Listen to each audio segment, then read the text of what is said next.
ચાલો 12 જાન્યુઆરી 12 એપ્રિલ સ્વામિનારાયણ હરે સ્વામિનારાયણ હરે.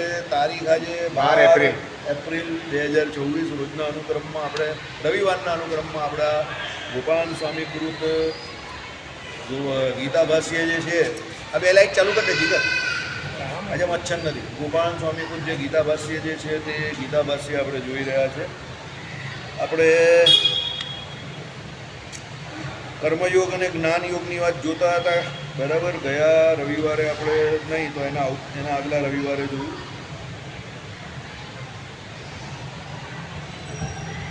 પરધર્મનો જે કોઈ એમ કહી કે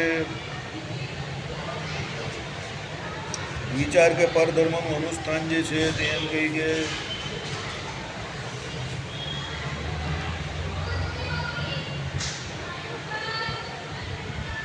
નકામું છે. અને પછી છેલ્લે આપણે જોયું કે જ્ઞાન યોગ કરતાં પણ કર્મયોગ જે છે તે શ્રેષ્ઠ છે.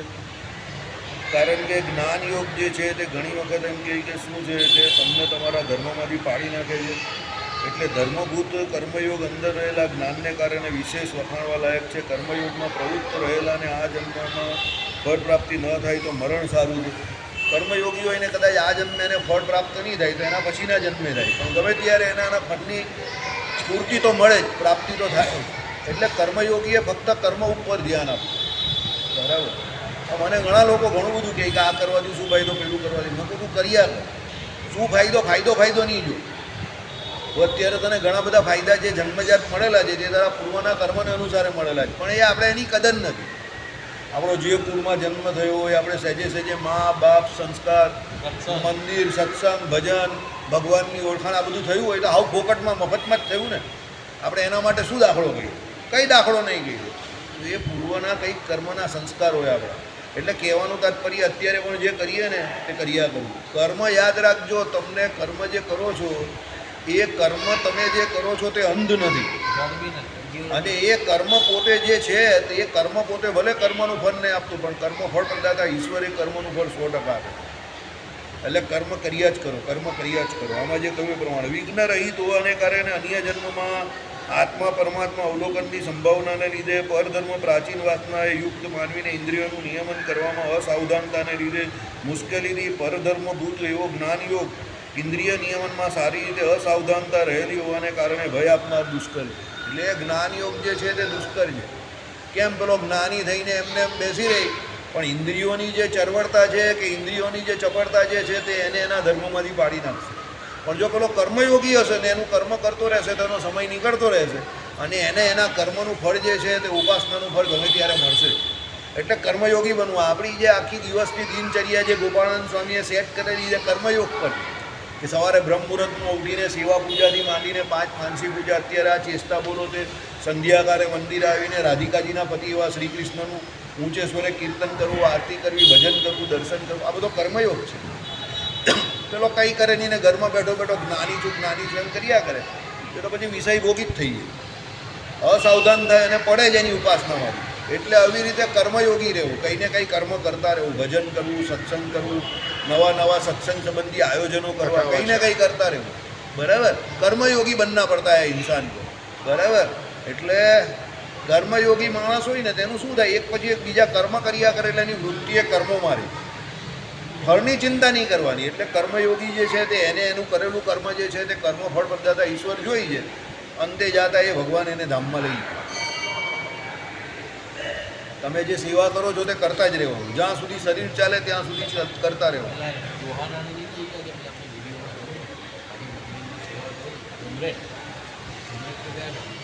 ત્યારે હું સેવા કરે એટલે એમાં શું છે, કંઈ ને કંઈ કરતા રહેવાનું. કર્મયોગી બનો બસ. ચાલો. જ્ઞાનયોગમાં પ્રવૃત્ત રહેનારને પતનનો હેતુ પૂછતા અર્જુન બોલ્યા જો. એટલો જ્ઞાનયોગી છે તેનો પતન શું થાય? હવે અર્જુનજી પૂછે છે, હે વૃષ્ણિકુર શ્રેષ્ઠ. વૃષ્ણિકુર કોનું હતું? ભગવાનનું હતું, શ્રી કૃષ્ણ ભગવાનનું. હવે ઈચ્છા ન હોવા છતાં બળપૂર્વક જોડાયેલા જ્ઞાની પુરુષ કોનાથી પ્રેરાઈને પાપનું આચરણ કરે છે? હે વૃષ્ણિકુરમાં જન્મ ધારણ કરનાર શ્રી કૃષ્ણ જો આવી ગયા ને, ભગવાન વૃષ્ણિકુરમાં જન્મ ધારણ કરનાર હતા. જ્ઞાન યોગની સિદ્ધિ અર્થે ઇન્દ્રિય નિયમનમાં સારી રીતે પ્રવૃત્ત મુમુક્ષુજન વિષયોને નહીં ભોગવવાની ઈચ્છાવાળો હોવા છતાં બળજબરી જોડાયેલો હોય એમ રાજા દ્વારા પ્રેરિત સેવકની જેમ કોનાથી પ્રેરાઈ પાપરૂપ કર્મ આચરે છે. અર્જુનજી પૂછે છે કે ભાઈ તમે એવું કહો છો કે કર્મયોગી એમ કહે કે જ્ઞાન યોગી કરતાં શ્રેષ્ઠ છે, તો એમ કહે કે જ્ઞાન યોગી જે છે તે ઇન્દ્રિયો નિયમનમાં છે એના, તો પછી એ પાપ કર્મમાં કેવી રીતે પ્રેરાય છે? કોણ એને પ્રેરે છે? કારણ કે જ્ઞાન યોગ છે તો એને જ્ઞાનીને એટલી તો ખબર જ છે કે ઇન્દ્રિયો અંતકરણ જે છે એને એના વિષયમાંથી ભગવાન તરફ જોડવાના છે કે એને એના વિષયમાંથી ખેંચવાના છે, તો જ એ જ્ઞાન યોગી કહેવાય ને. તો એને એ પ્રેરે કોણ છે પાપ કરવા માટે? કે એનો જ્ઞાન યોગ જે છે એમાંથી એનું પતન થાય કે ભ્રષ્ટ થાય. બરાબર. આ પ્રશ્નનો ઉત્તર આપતા હોય ભગવાન કહે છે, સાંભળો શ્લોકાર. આ કામ છે એ કામ છે, ક્રોધ છે જે રજોગુણમાંથી ઉત્પન્ન થયેલા છે, જે ખાઉદરો મહાપાપી છે. અહીં જીવનમાં શત્રુજાન રજોગુણથી પેદા થાય છે, એટલે સત્વગુણની વૃદ્ધિ થતાં રજસ ગુણનો ક્ષય થાય છે. રજસનો નાશ થતાં કામ નાશ પામે છે. બહોળા પ્રમાણમાં વિષયરૂપી ખોરાક લેનાર, દુષ્પુર એટલે મુશ્કેલોથી ભરાય તેવો અતિ ક્રૂર કામ, પૂર્વની વાસનાઓથી ઉત્પન્ન શબ્દાદી વિષયનો અભિલાષી અને કોઈ જો સામનો કરે તો એ જ ક્રોધ રૂપે પરિણમતો લોકો જુએ છે. મોક્ષ સાધનામાં એ કામને વેરી જાઓ. કહેવાનો મતલબ શું છે? અનાદિકાળથી જીવ જે પ્રકારના કર્મો કરતો આવેલો છે એ પ્રમાણે એના જીવને વિશે બધા સંસ્કારો, વાસનાઓ રહેલી. હવે થાય શું છે તે સમજો. કામ, ક્રોધ આ બધા શું છે કે રજોગુણ જ્યારે ઉત્પન્ન થાય ત્યારે આ કામ, ક્રોધ ઉત્પન્ન થાય. એટલે સત્વગુણ જ્યારે નાશ પામે અને રજોગુણ તમારું માથું ઉચકે ત્યારે કામ, ક્રોધ ઉત્પન્ન થાય. હવે એ કામના જ્યારે જાગે તમને, હવે એ કામનાને તોડવા માટે કે એ કામનાને રોકવા માટે કોઈ બીજો તમને રોકે તો તમને એની પર ક્રોધ ઉત્પન્ન થાય. કારણ કે વચનામૃતમાં ગીતાજીનો આ શ્લોક ભગવાને ટાંકેલો કે જ્યારે કોઈ કામના ભોગવવા માટે પ્રયત્નશીલ હોય ને એને એની કામના ભોગવવાથી કોઈ એમ કહે કે દૂર કરે કે ઉપદેશ આપે કે એની કામના ભોગવવામાં વચ્ચે કોઈ આડો આવે તો પેલો એની પર એમ કહે કે શું ક્રોધ કરે. પાડાને જોયે જ ને, પાડાને વિષય ભોગ જોઈતો હોય અને બીજો પાડો કોઈ વચ્ચે આવે તો પેલો પાડો પેલા પાડાની સામે પડી જશે ને એની જોડે યુદ્ધ કરશે. બરાબર. એટલે કહેવાનું તાત્પર્ય શું છે? જ્યારે પણ કોઈ પણ જીવ હોય એ કામી થાય, એને કોઈ પણ પ્રકારની કામના ભોગવવાની ઈચ્છા થાય અને એમાં કોઈ એને સલાહ સૂચન આપવા આવે કે રોકવા આવે તો એને એવું લાગે કે આ મને મારી કામના ભોગવવામાં વચ્ચે આડો આવે છે તો એને પૂરો કરી નાખશે, ક્રોધ આવશે. તમે જુઓ ને ક્રાઇમમાં બધા એવા જ થાય. પેપર વાંચતા હોવ તમે કે પેલું ટીવી પર ક્રાઇમ પેટ્રોલ કે એવું જોતા હો તો એમાં ઘણા બધા કેસ આવા જ હોય કે કોઈને એમ કહે કે કામના કે ઈચ્છા હોય અને ભોગવવાની હોય ને એમાં વચ્ચે કોઈ આડો આવતો હોય તો પેલાનું કંઈક ષડયંત્ર કરીને કે આમ તેમ એકલો જોઈએ તો એને પતાવી નાખે. ખૂની ખેલને ખંજર. મારા પપ્પા સંદેશ ચેનલમાં રોજ જ જોતા હોય. બરાબર. ખૂનથી ખરદાયેલું લખપટનું ખંજર, ખૂની ખેલને ખંજર. મારા પપ્પાને કે પપ્પા બહુ વપરાય. ચાલો, એટલે બાપાને છોડવાના નહીં, કોઈને નહીં છોડવાના. એ જિંદગીમાં તમારી મોનોપોલી રાખવાની. કોઈ પણ હોય ને એને છોડવાના નહીં. બાપા હોય તો એને બી નહીં છોડવાના, કોઈને નહીં છોડવાના. બરાબર. લે જ કરવાના, જે બી સામે ને લે જ કરવાના. બરાબર. એ આપણો સિદ્ધાંત. આપણી ભૂલ હોય તો આપણી જાતે પણ લેવાની, ના લેવાની. બાપાને આદત છે રોજ બપોરે સંદેશમાં એક ચેનલ જોઈએ, ખૂની ખેલને ખંજર. બે પાંચ ખૂનની જોઈએ ને અંદર પેલા એને ચેન નહીં વળે. બરાબર. હું તમને આમાં શું ફાયદો થાય? હું ઘણી વખત આમ આવી ગયો તો આ ચેનલ જોઈને તમને ફાયદો શું થાય? આમાં જાણવાનું હોય, આમાં જાણવાનું વર્ષોથી એકને એક હોય. પેલા એનું ફોન કર્યા અને મેં કહું ને તું મગજમારી નહીં કર, મને શાંતિથી જા. હું જો મને હું વાંધો કમિશનરને રિપોર્ટ બી કરે કે આ સુરત શહેરમાં ક્રાઇમ બહુ વધી ગયેલો છે, અહીંયા આ રો હાઉસમાં બેઠેલો છું ને આ તમારો ક્રાઇમ રેટ તમે ઘટાડો, તમારી સુરક્ષા. બરાબર. ના, એની સુરક્ષાની એને કોઈ જરૂર, એને કોઈ નહીં પણ નહીં જાય. થઈ જાય તો પાછા મૂકી જાય. બરાબર. કે આને કા લઈ આવ્યો. એટલે હા એવું એવી આદત હોય ઘણાને. બરાબર. ઘણાને પેપરમાં બી આવું જ બધા ક્રાઇમ ન્યૂઝમાં છે. બરાબર. ચાલો, હવે વેરભાવપણાનું જ દ્રષ્ટાંત દ્વારા નિરૂપણ કરે છે. ક્રાઇમ ન્યૂઝ જોવા જોઈએ, વાંચવા જોઈએ, પણ બધું મગજ પર નહીં ચડાવી દેવાનું. કોઈ પણ વસ્તુનો વધારે પડતો એ નહીં રાખવો. ક્રાઇમ સિરિયલ પણ જો જોઈ ભાઈ ભૂલી જાઓ. ભાઈ ઘણા લોકો તો આખો દિવસ એ જ ચેનલ જોયા કરે. તમારું મગજ પણ એવું થઈ જાય. એમાં બે શક્યતા રહી. કાં તમે ક્રાઇમથી વધારે પડતા ભયભીત થઈ જાઓ ભાઈ, કાં પછી તમે પોતે એ પ્રમાણે ક્રાઇમ કરવા પ્રેરાવો. તમે જો પેલી દ્રશ્યમ પિક્ચર આવી તો તમે જો પેપરોમાં જો દ્રશ્યમ પિક્ચર પછી મેક્સિમમ બોડી સંતાડીને લોકો ખૂન કરતા થઈ ગયા. એમાંથી શીખી ગયા કે બોડી ગાયબ થઈ જાય તો કંઈ થતું જ નથી.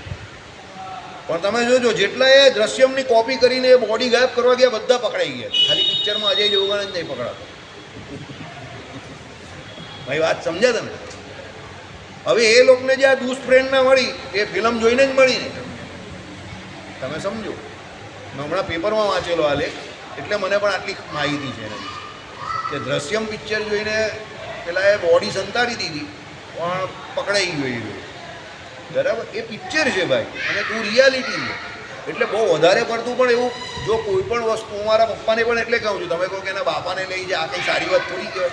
હું એટલે કહું છું મગજ પર ચડી જાય એવું નહીં કરવાનું. કોઈ એકને એક જ તમે રોજ જો ને તમારા મગજ પર એની અસર થાય પછી. બરાબર? એટલે એ પછી બાપા હોય કે બા હોય, પણ છોકરા પણ હોય તમારા મોબાઈલમાં બધું એકને એક જ જોતા હોય તો એને ટોકવા પડે.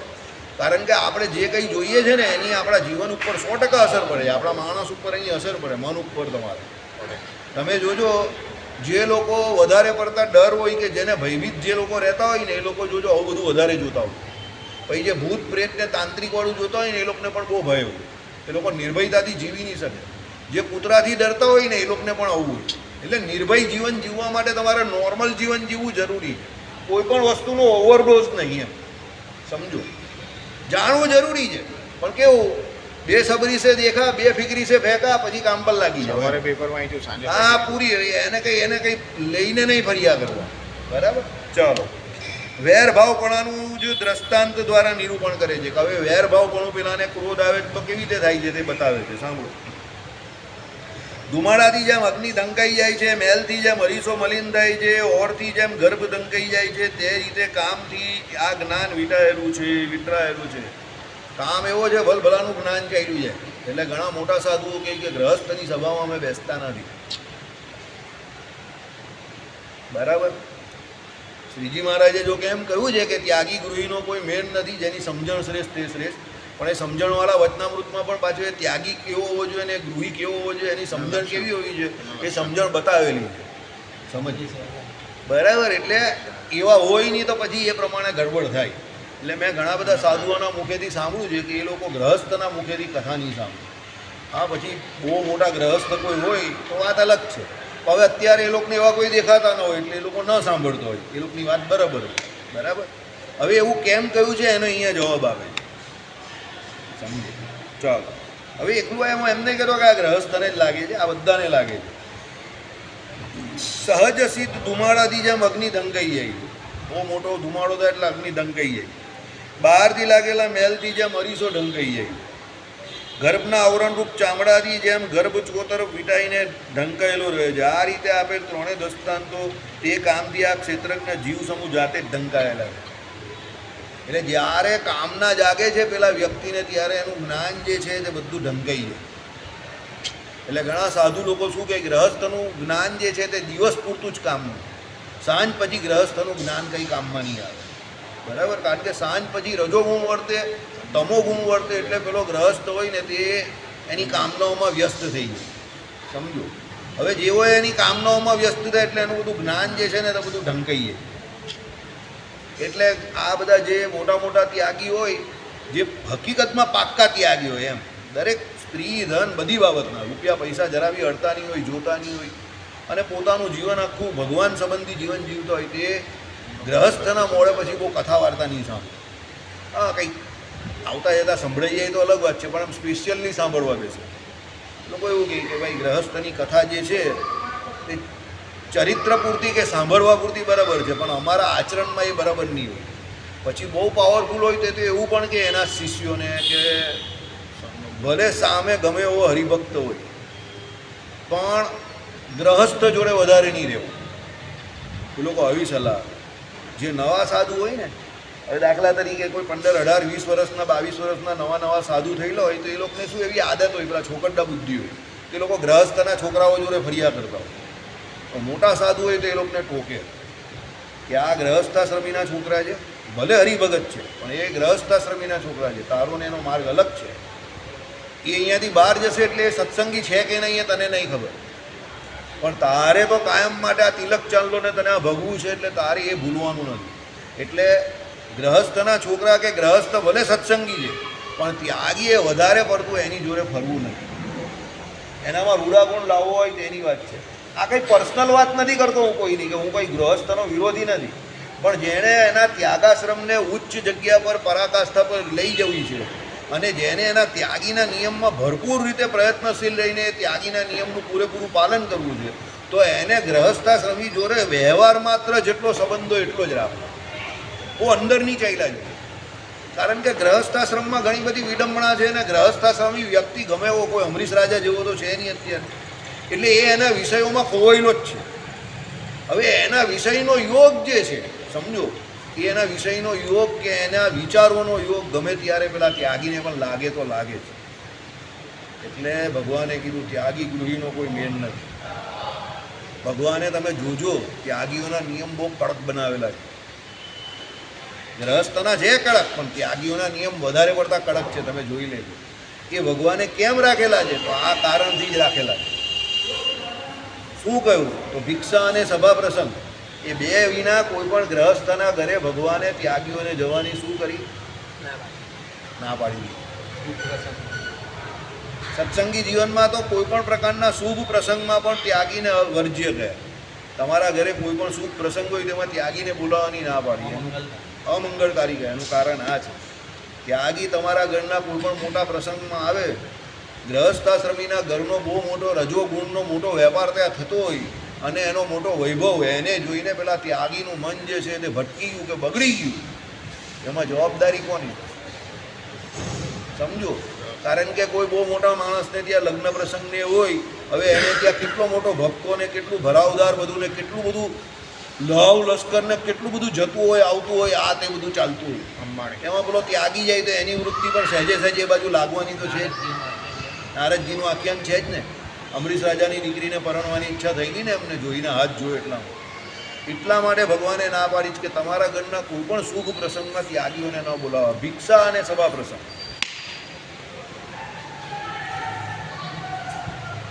સમજ્યા? એટલે ત્યાગીએ હંમેશા પોતાની બોર્ડર જે છે ને એ ચેક કર્યા કરવાની કે મારી આ બોર્ડર છે, મારા આની બહાર ના જવાય, મારી આ મર્યાદા છે. હસવા ગમ્મત ઠાઠા મસ્કરી ગ્રહસ્થાશ્રમવાળાને ઠીક છે, ઓકે, મર્યાદામાં રહે. ત્યાગીને માટે જરા પણ યોગ્ય નથી. એનો તો એક જ શું કહેવાય સૌથી મોટો ગુણ છે શાંતતા નામ. શાંત નામનો ગુણ જે છે તે એનામાં કાયમ માટે હોવો જોઈએ ત્યાગી. સમજો, ભગવાન જ્યારે પોતે ત્યાગી થઈને આવે છે ત્યારે પોતાનામાં એક જ ગુણ બતાવે છે સૌથી વધારે, શાંત. અને હમણાં જ મેં કોઈ જગ્યા પર એવું વાંચ્યું જે શાંત છે એના માટે શું અશક્ય છે.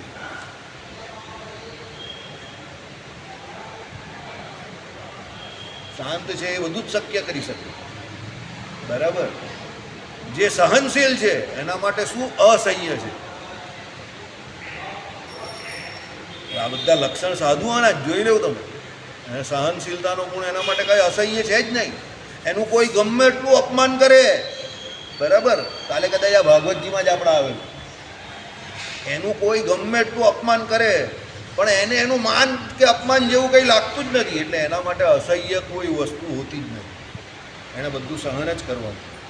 એટલે ભગવાને કહ્યું કે ઉપર કયા એ એવા એમ કહે કે સાધુના લક્ષણો આવવા સત્સંગી થઈને એ દુર્લભ છે, એ અઘરા છે. બાકી કલ્યાણ તો સત્સંગમાં આવીને પશુ જેવાનું પણ થઈ જાય. એટલે ભગવાને પશુ જેવા કોને કયા? આપણે ભગવાન છે ને, સ્વામિનારાયણ ભગવાન. બહુ ટેકનિકથી આપણે ગધેડા ઘોડા કીધા છે, બહુ ટેકનિકથી કીધા છે. નીચમાં નીચ, ગેલામાં ગેલો, અજ્ઞાનીમાં અજ્ઞાની ને મૂર્ખમાં મૂર્ખ. આ બધા જે ચારે ચાર વિશેષણો આપેલા છે એ બધા કોને આપેલા છે? આપણે જ આપેલા છે, બરાબર. આપણે કેવા અશોકભાઈ?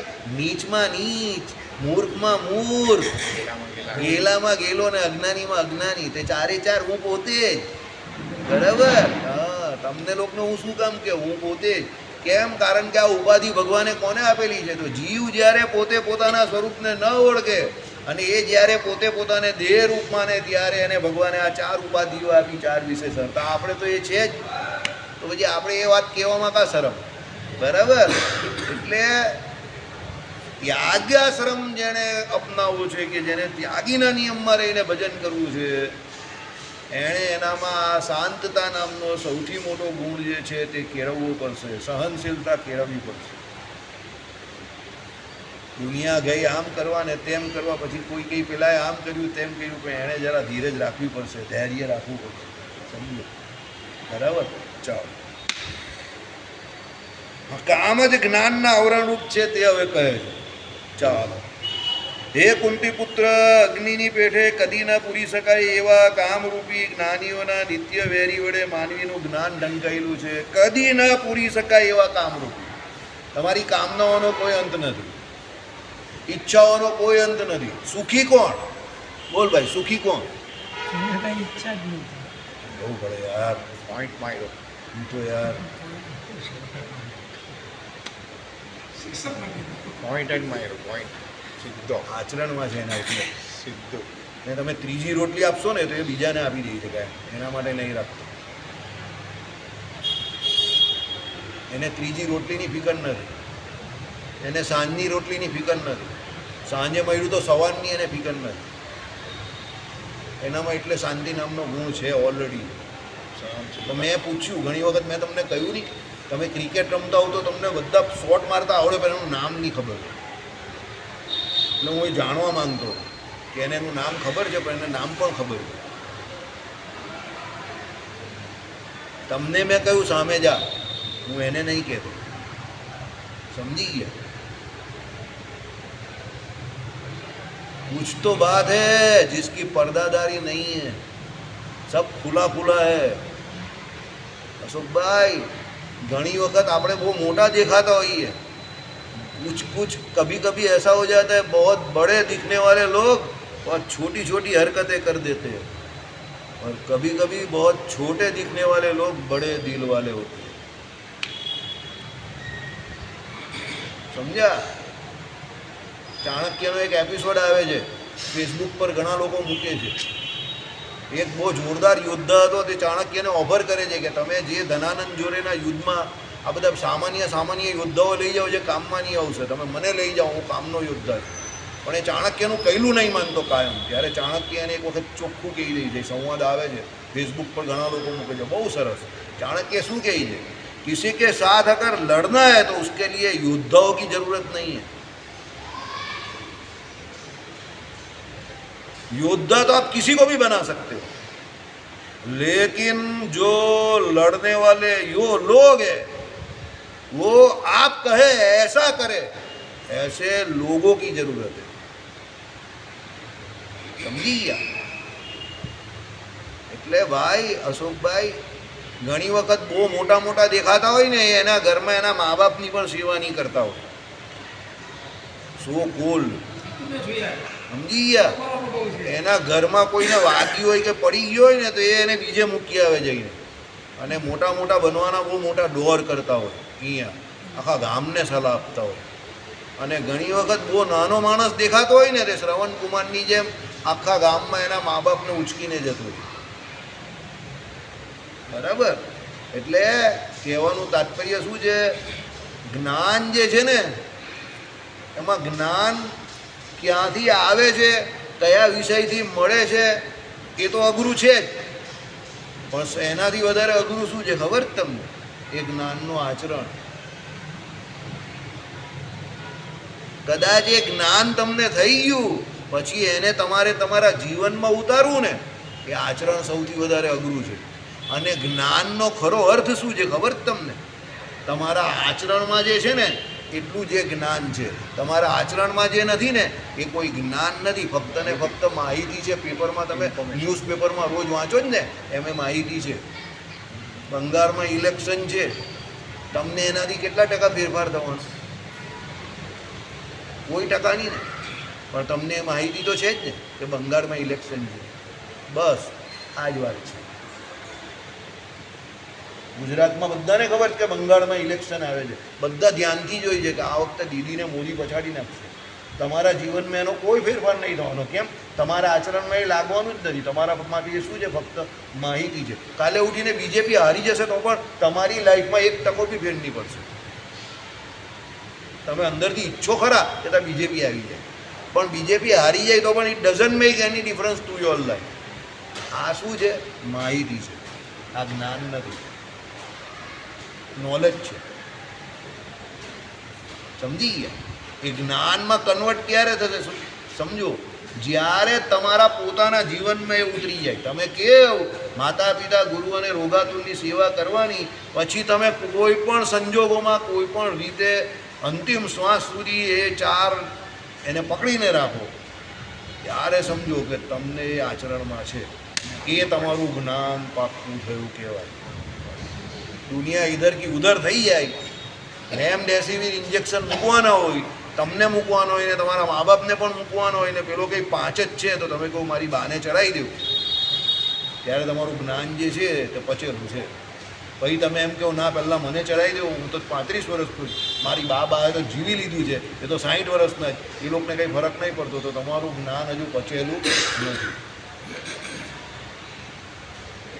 સમજી ગયા? તો એક છોકરો એક્સપાયર થઈ ગયો કોરોનામાં. આ જ રીતે વિરલગંજ મનીષ મેડિકલમાં સર્વિસ કરતો, બરાબર. મા બાપને કોરોના થયેલો, સેવામાં ને સેવામાં છેલ્લે એને થઈ ગયો, મા બાપ બચી ગયા, એ મરી ગયો 41 વર્ષનો, બરાબર. એટલે જ્ઞાન આચરણમાં હોય તે જ જ્ઞાન કામનું. બાકી આયારામ ગયારામ તો એવા બધા બહુ આવે ને બહુ જાય. સમજો, કહેવાવાળા કે ઇન્ફોર્મેશન આપવાવાળા કે જ્ઞાનનો જે કંઈ તમને સમજવાનો કે એને સાંભળવાનો કે એને લેવાનો જે વિષય છે એ એટલો અઘરો નથી. તો બધી ગામોમાં બધા વોટ્સએપ ખોલો, રોજ સવારે મળે તમને.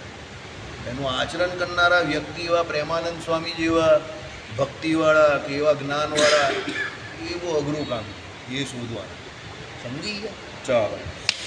હે કુંતીપુત્ર, અગ્નિની પેઠે કદી ના પૂરી શકાય એવા કામરૂપી જ્ઞાનીઓના નિત્ય વેરી વડે માનવીનું જ્ઞાન ઢંકાયેલું છે. કુંતીપુત્ર, કામના ઉપભોગથી કદી એ શાંત થતો નથી. કામ ભોગવવાથી, કામથી કોઈ દિવસ શાંતિ ન થાય. આજે ભૂખ લાગી, ખાધું તો કાલે પાછી ભૂખ લાગશે. સમજો, આજે જે ખાવું છો તે કાલે પણ ખાવાના જ છો. પણ વચ્ચે 11 પર ઉપવાસ આવ્યો તો ઉપવાસ કરી લેવો. પછી તમે કહો કે આ 11 ને પછીની કરીશ, તો એ પછીની 11 કોઈ દિવસ આવવાની નથી તમારે. આનાથી જ શરૂ કરી દે કે ભાઈ કાલે નહીં ખાવું, ભજન કરવું, બરાબર. ચાલો. એમ કહેલી રીત પ્રમાણે વિષય ઉપભોગથી પૂર્વ અશક્ય. એક સંતાપ કરતો હોવાને કારણે અગ્નિતુલ્ય વિષયને તમે ઉપભોગ કરીને એમ થાય પેલા રજનીશની થિયરી કે કામ એટલો બધો ભોગવો કે સંભોગ છે સમાધિ તક પહોંચ જાઓ. અરે ભાઈ, એમ કોઈ સંભોગથી સમાધિ થતી જ નથી. સમજો, એનું પુસ્તક હતું આ સંભોગ છે સમાધિ તક, એટલે હું બોલું, બરાબર. કામનાથી કોઈ દિવસ કોઈને શાંતિ થતી જ નથી. ભગવાને શું કહ્યું? પાતાળ સુધી પૃથ્વી ફાટી હોય, તમે એને પાણીથી ભરવા જાઓ તો એ ભરાય ખરી? એમ તમને એમ કે આ કામ ભોગવી લઉં, પછી ન ભોગવીશ, આ કામ ભોગવી લઉં, ના, એ તો એનો ત્યાગ કરવો એ જ તમને એનાથી બચાવનાર છે.